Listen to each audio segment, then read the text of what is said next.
плодове и на чак се радваме от ранна пролет до късна есен.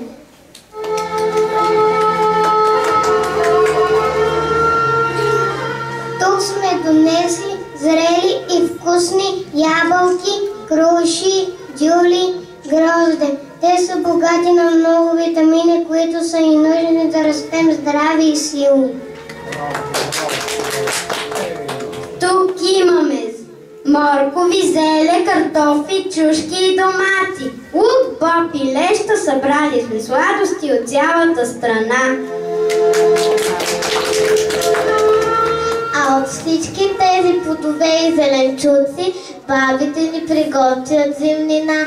В стари времена вкусните сладка, компоти и турши не са правени в буркани, а са били изсушавани на слънце, а суровите продукти са се съхранявали в дълбоките и студени мазета.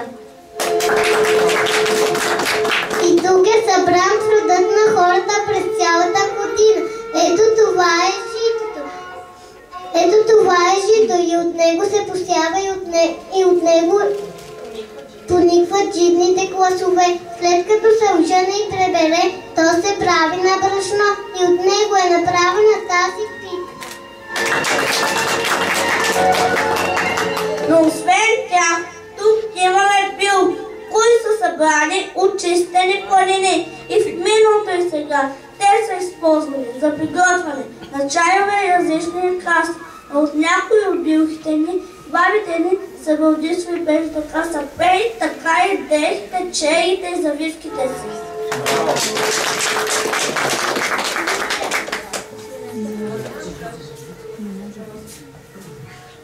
За да бъдем силни и здрави, освен плодове и зеленчуци, трябва да ядем много месо и млечни храни. Чрез тях си набавяме нужните ни витамини и минерали. Калцият, който за нас е много важен, за да растем силни и здрави. Всичко това сме събрали в тази кошница. Ние децата искаме да се грижим за природата и за нашата земя. И тя ни е хранила и продължава да ни храни до днес. Другото, което имам в тази кошница, са розови листа. Те са набрани от мен в ранни зори и от Карловския край. Всички гледат рози и от тях се прави почутото розово масло. То е известно по цял свят невероятния си аромат.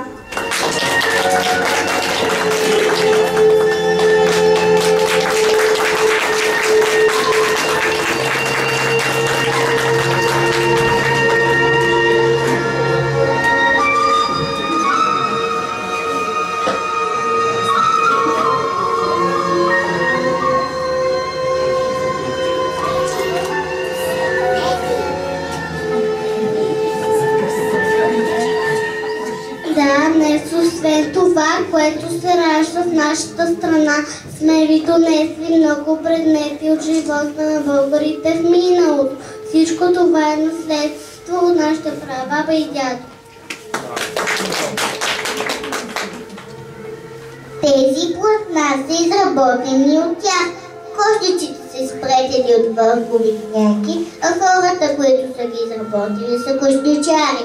Тези обувки се наричат опитци и са направени от кожа. Свещникът е изработен от майстор ковач. Всички тези предмети са изработени ръчно и с природни материали.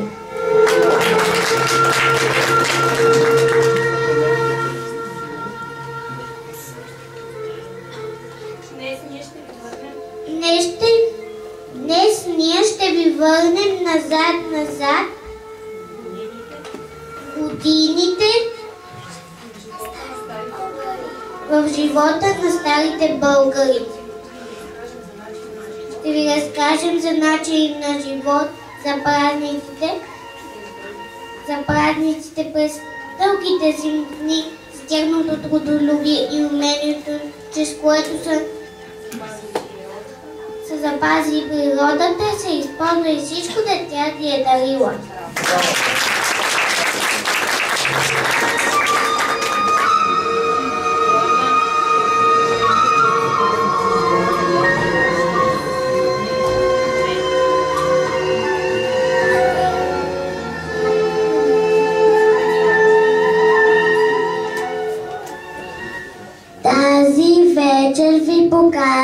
сме част от голямото разнообразие, с което ни дарява нашата плодородна. Ние децата от сега се учим да опазим природата. В детската градина се грижим за цветята, почистваме площадките на двора, където играме. Не късаме листата, не чупим кони и не палим огън в гората. Не замърсяваме с боклуци парка, реките и потоците, планините, полета и морето. Знаем къде да изхвърляме хартията, пластмасата, стъклото, метало, дори батериите от нашите играчки. Разсяваме природата, да може да се храни с здравословна храна.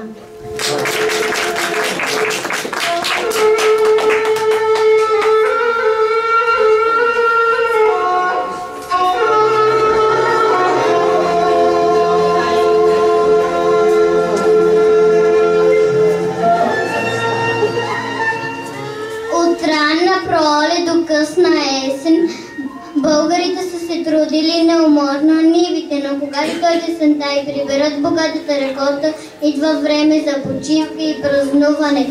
Първият зимен празник е Димитроден. Тогава празнува моята баба, всички хора носещи името на Свети Димитър.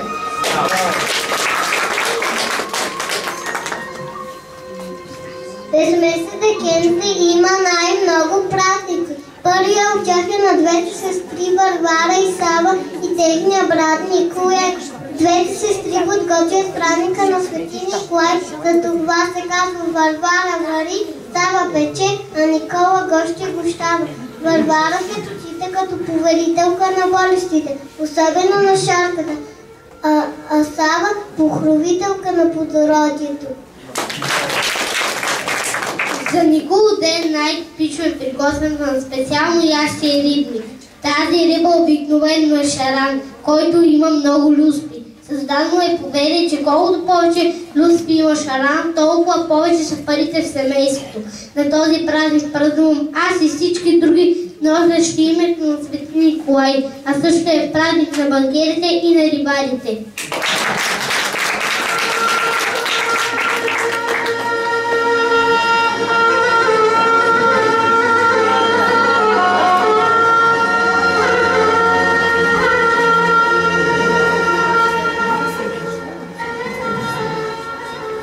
Весел празник и граждан, той свест с обичае полазване от това, кой ще влезе първо в къщата, да издажда се катае и следващата година.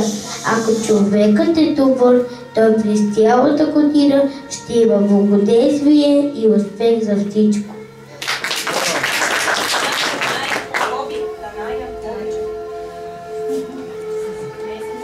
Днес ние с децата ще разкажем една приказка от живота на нашия народ. Ще се върнем назад в годините на вечерието на Коледа и на другите празници около Нова година. Ще разкажем за нашата традиция и народния обичай, които трябва да захраним, да ги предадем на нашите деца, а те не ги пренесат в бъдещето, защото народа без своите традиции и обичай, а като дърво без корен.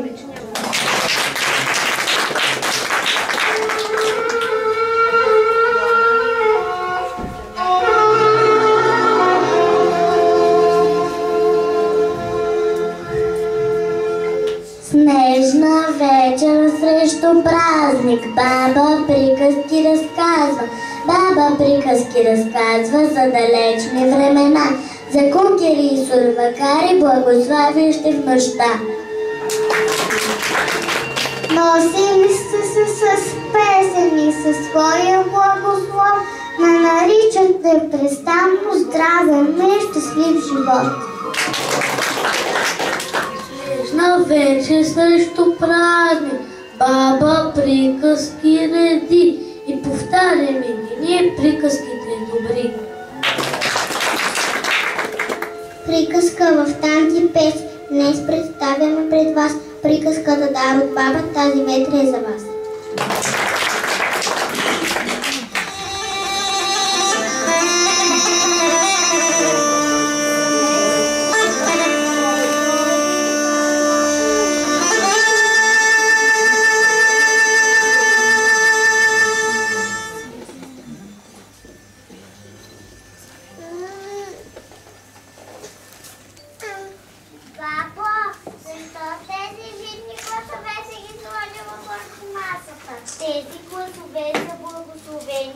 дни.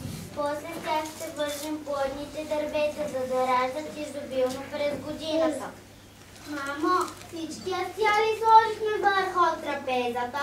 Да, но все пак да проверим. Ето тук има варено жито, варен фасул, тук са пълнените чушки, ошават постните сърми, трошията. Донеси орехите и чесъна, а меда аз ще донеса от избата.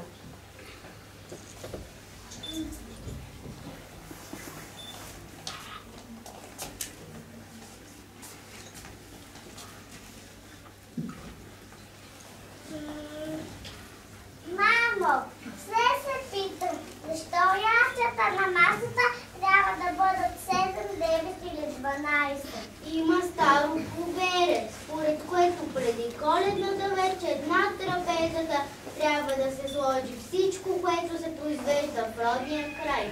На масата трябва да цари изобилие, защото ако не посрещне с изобилие настъпващата година, тя няма да е щедра към нас. Ястията са 7, 9 или 12, защото отговарят на дните от седмицата, месеците през годината и месеците, през които майката носи рожбата си преди да я роди.